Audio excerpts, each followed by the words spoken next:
Hello students, on the behalf of GTU Studies, me and Gattu Bhai welcome you to this video lecture for the Mechanical Engineering branch for semester 7. Degree engineering સ્ટુડન્ટ્સને semester 7 ની અંદર એક compulsory subject offer થયેલો છે design of machine elements, જેનો subject code છે 3171917, જેનો આજનો વિડીયો છે એ છે subject review of the subject, એટલે કે overall information of design of machine elements. એ હું તમને આજે આ વિડીયોની અંદર શેર કરવા જઈ રહ્યો છું. તો જીટીયુએ જે પણ ઇન્ફોર્મેશન આપેલી છે એ બધાને ડિટેલમાં સમજાવું એ પહેલા આ સબ્જેક્ટ શું કામ તમને 7 સેમેસ્ટરમાં ઓફર કરેલો છે એ ક્વેશ્ચન તમને મે બી હોઈ શકે છે, ગટ્ટુભાઈને પણ છે. તો શું કામ design of machine element study કરવું જોઈએ? તો તમે કોઈ પણ મિકેનિકલ એન્જિનિયરિંગ બ્રાન્ચ વિશે વાત કરો તો મિકેનિકલ કમ્પોનન્ટ્સ છે એ પહેલા વર્કમાં આવે, અને મિકેનિકલ કમ્પોનન્ટ્સ છે વર્કિંગ કન્ડિશનમાં રહેવા જોઈએ, બ્રેક ન થઈ જવા જોઈએ, તૂટી ન જવા જોઈએ. તો એ બ્રેક ક્યારે ન થાય? જેની પ્રોપર સ્ટ્રેન્થ હોય તો. અને પ્રોપર સ્ટ્રેન્થ ક્યારે હોય? કે જ્યારે એની જે સાઇઝ છે અથવા એનો જે શેપ છે એ પ્રોપર હોય, એટલે કે એના ડાયમેન્શન છે એ પ્રોપર રાખવા, જેથી કરીને એની સ્ટ્રેન્થ સારી મળી રહે. ઈ ડાયમેન્શન ફાઇન્ડ કરવાની પ્રોસેસને કહેવાય design of any machine elements. તો આવા બધા પાર્ટ્સની તમારે ડિઝાઇન કઈ રીતે થાય, કેવી રીતે કરવાની છે, આ સબ્જેક્ટની અંદર સ્ટડી કરવાનું છે. સાથે સાથે કેવા પાર્ટ્સ કયા મટીરિયલમાંથી તમે બનાવશો જેથી કરીને તમારે સારી એવી સ્ટ્રેન્થ મળી શકે, એ નોલેજ પણ તમારું ઇમ્પ્રૂવ થશે.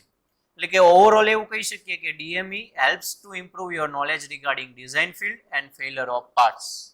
ઓકે, એટલે આગળ જતા ડિઝાઇન રિલેટેડ જે પણ પાર્ટ્સ ફિલ્ડ આવે છે એમાં તમે આ સબ્જેક્ટ કામમાં લઈ શકો. હવે વાત કરીએ જે જીટીયુએ સબ્જેક્ટ ડિટેલ્સ બહાર પાડી છે, જેને રૂબ્રિક્સ કહેવાય, એ પ્રમાણે ટીચિંગ સ્કીમ જે છે એ છે 3 lectures and 2 hours lab of પર વીક. એટલે કે એક અઠવાડિયામાં 3 કલાકના લેક્ચર અને 2 કલાકની એક લેબ આપવાની. એમાં ઓવરઓલ ક્રેડિટ છે એ છે એની 4.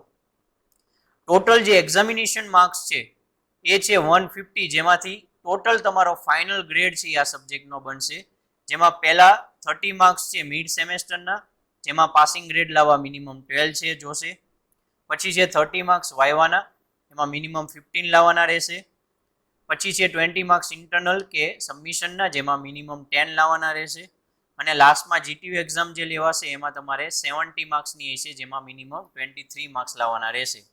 આ જે 4 તમે મિનિમમ માર્ક્સ જો કવર કરી લ્યો તો ઓવરઓલ ફાઇનલ ગ્રેડમાં પાસિંગ છે એ ગ્રેડ તમને મળી જશે. હવે વાત કરીએ સબ્જેક્ટનું ડિફિકલ્ટી લેવલ. તો અત્યારે તમારે જેટલા પણ સબ્જેક્ટ આવે છે, પાવર પ્લાન્ટ એન્જિનિયરિંગ હોય કે બાકીના ઇલેક્ટિવ સબ્જેક્ટ, એ બધામાં સૌથી હાર્ડ સબ્જેક્ટ કેવો હોય તો આ સબ્જેક્ટ છે. એટલે ડીએમઈ સબ્જેક્ટ છે એ હાર્ડ છે. એટલે તમે જ્યારે જાતે પ્રિપેર કરવા જશો તો તમને આ ગટ્ટુભાઈની જેમ બગાસા જ આવશે, કારણ કે ન્યુમેરિકલ સબ્જેક્ટ છે, એવું કહી શકાય, કોન્સેપ્ચ્યુઅલ સબ્જેક્ટ છે, ડિઝાઇન પ્રોસિજર સમજવાની છે. પણ આ પ્લેલિસ્ટ અત્યારે જે ડીએમઈ નું બનાવેલું છે 7 સેમેસ્ટર ડિગ્રીનું, એ ફોલો કરશો તો 100% એ સબ્જેક્ટને આપણે મીડિયમથી ઇઝી તરફ લઈ જઈ શકશું. હવે આપણે એ સબ્જેક્ટના ન્યુમેરિકલ થિયરીની વાત કરીએ કે કેટલા પર્સન્ટેજ હોય છે જેથી કરીને આ સબ્જેક્ટ હાર્ડ થઈ ગયો. તો ન્યુમેરિકલ બહુ ન હોય તો એને આપણે ઇઝી ગણતા હોઈએ છીએ, પણ આની અંદર 50% થિયરી અને 50% ન્યુમેરિકલ પૂછાતા હોય છે. એટલે રેન્જ કેવી હોય તો 45 to 50% થિયરી અને 45 to 55% ન્યુમેરિકલ હશે. એટલે કે આઉટ ઓફ 70 માર્ક્સ જે જીટીયુનો પેપર હશે એની વાત કરીએ તો તમે 70માંથી 32 થી 39 માર્કની થિયરી અને 31 થી 38 માર્કના ન્યુમેરિકલ લખવા પડશે. એટલે ખાલી થિયરીથી કોઈ પાસ નહીં થઈ શકે, કારણ કે બધા ચેપ્ટરની બધી થિયરી તો પાછી આવડતી ના હોય. એટલે કે અમુક ચેપ્ટરના તો ન્યુમેરિકલ કરવા જ પડશે. એ કયા કરવાના એ આપણે આગળ જતા ધીમે ધીમે વાત કરશું. Last paper review. જીટીયુનો અત્યાર સુધી આ સબ્જેક્ટના જે પેપર છે એ આવ્યો છે, એમાં કેવા ટાઈપના ક્વેશ્ચન કયા ચેપ્ટરમાંથી પૂછાતા હોય છે. પણ તમને ખબર છે આ સબ્જેક્ટ ફર્સ્ટ ટાઈમ ઓફર થયેલો છે, એટલે આખો જે સેમ સિલેબસ વાળા કોઈ પેપર તમને મળશે નહીં. એટલે ગટ્ટુભાઈની જેમ હું પણ કહી શકું કે હાઉ કેન આઈ ગીવ. એટલે તમને રિવ્યુ નથી મળતો, પણ કયા ચેપ્ટરમાંથી કેવા ક્વેશ્ચન આવે છે કઈ રીતે જોવું એ હું તમને હમણાં સિલેબસમાં કહું. પછી છે જીટીયુનું લાસ્ટ સેમેસ્ટર સુધીના રિઝલ્ટ આ સબ્જેક્ટનું. તો ફરીવાર આ સબ્જેક્ટ ફર્સ્ટ ટાઈમ છે એટલે જીટીયુનો રિઝલ્ટ ખબર નથી, પણ આ સબ્જેક્ટ છે ટફમાં ટફ છે બધામાંથી.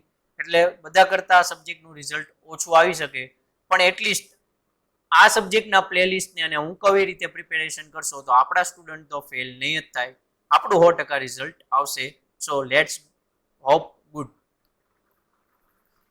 હવે વાત કરીએ સિલેબસની. તો જીટીયુ ટોટલ 9 ચેપ્ટર્સ છે સિલેબસમાં તમને આપેલા છે. ટેક્સ્ટ બુકમાં એક ચેપ્ટરના 2 ચેપ્ટર 3 ચેપ્ટર કરીને બનાવે અને વધારે થઈ જાય એ વાત અલગ છે, પણ જીટીયુ 9 ચેપ્ટર આપેલા છે. તો એક વસ્તુ ઓબ્ઝર્વ કરો તો અમુક ચેપ્ટરની બાજુમાં સિંગલ સ્ટાર છે, અમુક ચેપ્ટરની બાજુમાં ડબલ સ્ટાર છે અને અમુક ચેપ્ટરની બાજુમાં સ્ટાર જ નથી. તો એનો મિનિંગ શું થાય હમણાં નેક્સ્ટ સ્લાઇડમાં સમજાવું, પણ આપણે પહેલા માર્કના વેઇટેજની વાત કરી લઈએ. તો આપણે જો જીટીયુનો પેપર જોઈએ અને ઓપ્શનમાં જે પણ ક્વેશ્ચન છે એના પર માર્ક જોઈ લઈએ, કેલ્ક્યુલેટ કરી લઈએ, તો ટોટલ પેપર છે 119 માર્ક્સનો થાય, 119નો. તો એમાંથી પહેલા ચેપ્ટરમાંથી 4 થી 7 માર્કનું પૂછાશે, જે ખૂબ જ ઓછું કહેવાય, પણ પહેલું ચેપ્ટર ક્વેશ્ચન 1માં આવતું હોય છે એટલે ફટાફટ જોઈ લો તો એ ક્વેશ્ચન તમારે મૂકવો ન પડે. સેકન્ડ ચેપ્ટર છે ડિઝાઇન ઓફ કપલિંગ, જે 11 to 14 માર્ક્સનું રહેશે. થર્ડ ચેપ્ટર છે સ્પ્રિંગ, 11 to 14 માર્ક્સનું. ફોર્થ ચેપ્ટર છે પ્રેશર વેસલ, 11 to 14 માર્ક્સનું. એટલે કે આ સેકન્ડ, થર્ડ, ફોર્થ એ ત્રણે એક સરખા વેઇટેજનું છે.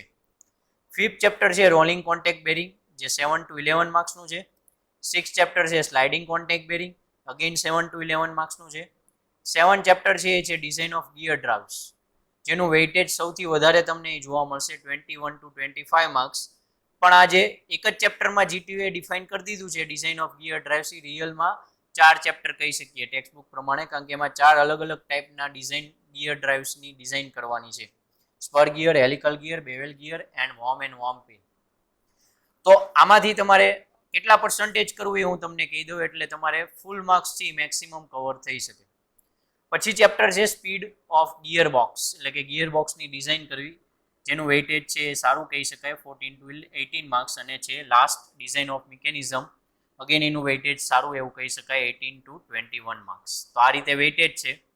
હવે આમાંથી કેવા ક્વેશ્ચન પૂછાતા હોય છે તો આપણે આગળ જતા ચર્ચા ધીમે ધીમે એક ચેપ્ટરની કરશું જ, પણ છતાં પણ આ બધા ચેપ્ટર છે એમાંથી ફર્સ્ટ, થર્ડ અને ફોર્થ ચેપ્ટર, આ 1, 3, 4 આ તમારે સિનિયરને ફિફ્થ સેમેસ્ટરમાં ડીએમઈ સબ્જેક્ટ આવતો એની અંદર આમાં આ ચેપ્ટર આવતા હતા. તો એ ચેપ્ટર સબ્જેક્ટના પેપર જોશો તો તમને આ ચેપ્ટરના ક્વેશ્ચન મળી જશે. સેકન્ડ ચેપ્ટર છે ડિઝાઇન ઓફ કપલિંગ, એ તમારા સિનિયરને ફોર્થ સેમેસ્ટરમાં એમડીઆઈડીમાં આવતું, તો એ સબ્જેક્ટના પેપરમાંથી આ ચેપ્ટરના તમને ક્વેશ્ચન ખબર પડશે. પછી જે 5 to 9 ચેપ્ટર છે, 5, 6, 7, 8 અને 9 ટોટલ 5 ચેપ્ટર, એ 5 ચેપ્ટર મશીન ડિઝાઇન કરીને સબ્જેક્ટ આવતો તમારા સિનિયરને 7th સેમેસ્ટરમાં, એમાંથી છે. તો એ સબ્જેક્ટના પેપર જોઈ લેશો એટલે આ ચેપ્ટર્સ કેવા છે, કેવા ક્વેશ્ચન આવે એનો આઈડિયા આવી જશે. હવે વાત કરીએ આ સિંગલ સ્ટાર, ડબલ સ્ટારની. તો ઓબ્ઝર્વ કરી લ્યો, એક જ ચેપ્ટરમાં સિંગલ સ્ટાર છે, આ 3 ચેપ્ટરમાં ડબલ સ્ટાર છે અને બાકી બધા ચેપ્ટરમાં એક પણ સ્ટાર નથી.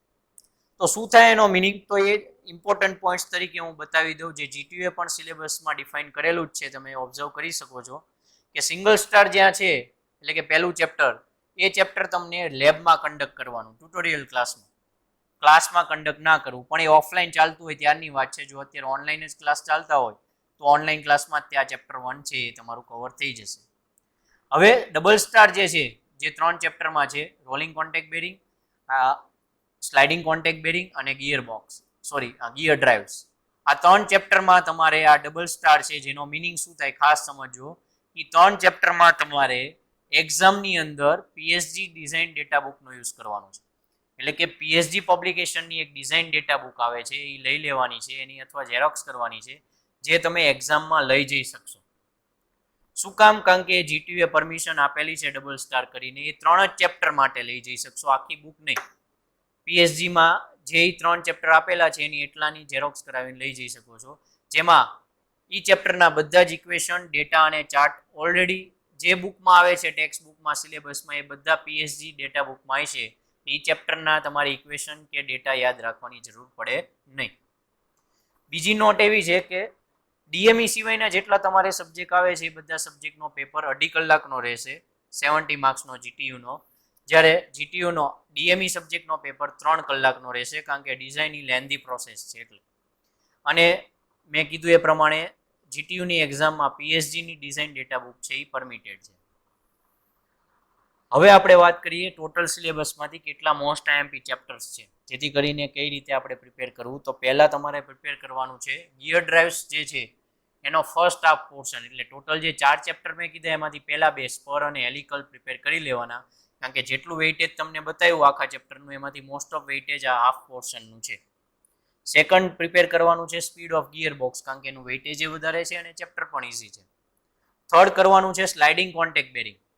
વેઇટેજ બહુ વધારે નથી પણ ઇઝી ચેપ્ટર છે, કારણ કે ડેટા બુકનો ખાલી યુઝ કેવી રીતે કરવો અને એ જ તમારે શીખવાનું છે. એવી જ રીતે રોલિંગ કોન્ટેક્ટ બેરિંગમાં પણ થશે, એટલે એ ફોર્થ ચેપ્ટર કરવાનું છે.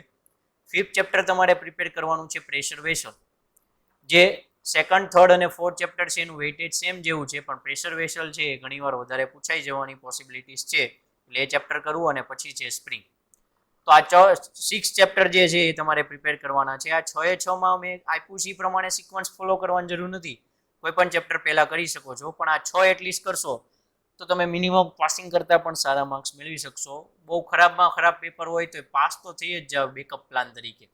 અને જેને સારા એવા માર્ક્સ લાવવા છે એને 6 ચેપ્ટર તો વ્યવસ્થિત કરવાના, બાકીના ચેપ્ટર પણ વ્યવસ્થિત પૂરા કરવા. હવે બુક્સની વાત કરીએ તો સૌથી પહેલા બુક સજેસ્ટ કરી છે GTUA design of machine elements by VB Bhandari, McGraw Hill publication. આ વીબી ભંડારી છે સારી એવી બુક છે ડિઝાઇન ઓફ મશીન એલિમેન્ટ્સમાં, ઘણી કંપનીમાં ઘણી જગ્યાએ યુઝ પણ થતી હોય છે. ધેન છે textbook of machine design, PC Sharma and DK Agarwal, SK Kataria and sons. VB Bhandari કરતાં થોડુંક ઓછા લેવલની છે એવું કહી શકાય, પણ એ લેંગ્વેજનો જ ફેર છે, તમે કોઈ પણ બુક યુઝ કરો એમાં કંઈ પ્રોબ્લેમ નથી. થર્ડ બુક છે જે GTU માટે સારામાં સારી રેફરન્સ બુક ગણાય, કારણ કે GTUમાં મોસ્ટ ઓફ કોલેજીસની અંદર આ reference book machine design by RS Kurmi use થતી હોય છે, જેમાંથી ઘણીવાર પેપર પણ કાઢવામાં આવતા હોય છે, એટલે રેફરન્સ બુક તરીકે RS કુર્મી યુઝ કરી શકો. ટેક્સ્ટ બુક પ્રમાણે જો યુઝ કરવું હોય તો અત્યારે તો નવો સબ્જેક્ટ છે એટલે કોઈ બુક અવેલેબલ નહીં હોય, પણ મેં કીધી એ જેટલા સબ્જેક્ટ પહેલા સિનિયરને આવતા એ બધાની ટેકમેક્સ ઓબ્ઝર્વ કરી શકો છો, અથવા નવી આવશે માર્કેટમાં જે ટેકનિકલ પબ્લિકેશન નામ આપશે, હવે ટેકમેક્સ નથી રહ્યું એટલે, તો એ બુક તમારે લેવાની રહેશે. ફિફ્થ છે વીબી ભંડારીની મશીન ડિઝાઇન ડેટા બુક, જે બહુ સારી છે પણ અત્યાર સુધી યુઝ કરવા દેતા હતા, હવે એવું કંઈ મેન્શન નથી કર્યું, એટલે આપણે એ ડેટા બુકનો ખાલી પ્રેક્ટિસ માટે યુઝ કરશું, પણ રિયલ એક્ઝામની અંદર કઈ ડેટા બુક લઈ જવાની છે, design data book by faculty of mechanical engineering PSG college. PSG college તરફથી જે ડેટા બુક લખાયેલી છે એનો તમારે એક્ઝામમાં યુઝ કરવાનો છે. તો આઈ હોપ તમને આ ટોટલ બધી ઇન્ફોર્મેશન મળી ગઈ છે. તો આ સબ્જેક્ટ કે કોઈ પણ બીજા સબ્જેક્ટ રિલેટેડ કે કોઈ પણ એન્જિનિયરિંગ રિલેટેડ ક્વેરી હોય તો you can ask by any platform like Instagram, mail ID, Facebook page, Telegram page and YouTube videos. અમે એ ક્વેરીને જરૂરથી સોલ્વ કરવાની ટ્રાય કરશું. તો આઈ હોપ તમને આખો વિડીયો છે સમજાણો હોય છે, તો બધા 7 સેમેસ્ટરના મિકેનિકલ સ્ટુડન્ટ સાથે શેર કરજો, જેથી કરીને એમને પણ આ બધી ઇન્ફોર્મેશન મળી જાય. વિડીયોને લાઇક કરજો, શેર કરજો અને સબસ્ક્રાઇબ કરજો GTU studies channel. Thank you.